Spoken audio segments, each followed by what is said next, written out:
Hi, my name is Matt Holland. I am the Outreach Librarian for the North West Ambulance Service. This short talk is based on the kind of lived experience of creating a virtual library and knowledge service. This talk is entitled, How do you develop your ePresence? Better start at the beginning. Do you have a website or a content management system? That's also known as a CMS that you actually control. Maybe you need to pause the video here to think about what this means. It's not the intranet and it's not the static web page your organizational IT department allows you to post your information on.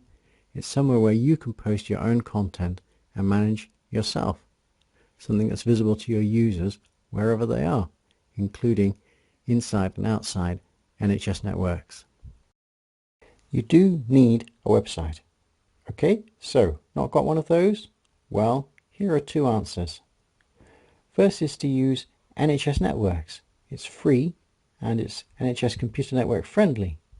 It's a basic content management system that will easily cope with your requirements as long as you're happy with the NHS network look. The alternative is to buy a website from one of the many providers that supply build your own website services.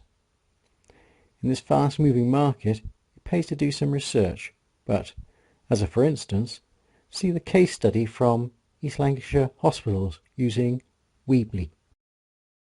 Okay, so you have your website. Now, here's some advice. You have to be your website. If it's not integrated into your service delivery, you have just created an electronic equivalent of a ball and chain. So there is not just the library website and the library. To work, they have to be the same thing. If you understand this, planning your website will be easy. You do need a top-level plan to structure your website, and you need to get this right. Spend some time thinking about this. With the best intention in the world, it's hard to unravel if you get this wrong. You know your library and you know your library service. Unless you're going to break the mold here, there are function-driven content, things like library services, electronic resources, or current awareness, and user-driven content, things like are you a doctor, click here, are you a nurse, start here. You can of course combine the two. The point is your website will grow incrementally. In creating the framework, you also create the space to add new content. Don't forget to ask your users what they think as well. Content really is king in the website world, and this is the most challenging bit. Building content into your website. If you take on board the point about integration of real and the virtual world, there are easy wins. Everything you want to tell your users about your service, the basics, who you are, what you do, where you are, all your guides. They work better online in any case. All your organizational documents could go on, and your reviews and your strategy, just put them online. All your teaching materials, put them online too. Moving content that updates regularly like current awareness, website of the week, library news, links to the latest report to hit the media, these things work really well online. Also, you can link to catalogues, journals lists, databases, subject guides. Just link to everything online. It's a good idea not to be too precious about content. Anything you do should be open to all. No point in hiding a light under a bushel. It's good to share, and of course it's reciprocal. You can use other people's material as well. If people like your content, they will link to it and drive up the traffic to your website. So in a way, it's a virtuous circle. Use moving image and sound. There are probably two reasons why you don't do this. First is, you can't. Well, actually no, you can. Why not use a freemium-based editing software like WeVideo, or buy something more professional like Camtasia?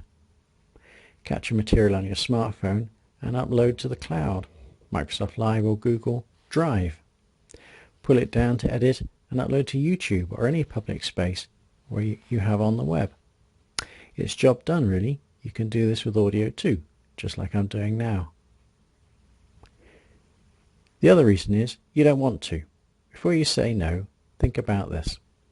100 hours of video is being uploaded to YouTube every minute. Your users are watching, uploading, or recording moving image or sound every day. They won't judge your production values, so liven your website up and plan to include some multimedia. Don't worry about what the users think. They'll just be glad that you made the effort. You can also use second-hand moving image and sound too, from YouTube or from publishers' websites. From wherever you can find it, why not just link to it? Watch for success. The content management system will offer you metrics, counts on the numbers of people who visit your website. Although, having said that, NHS networks don't offer that facility yet. Hundreds of clicks on your website is a success. Thousands of clicks a month, if that's how you want to measure it, is also a success.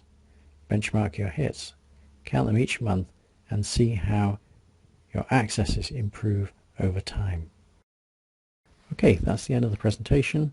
I hope you've enjoyed it, and I hope it promotes some interesting discussion.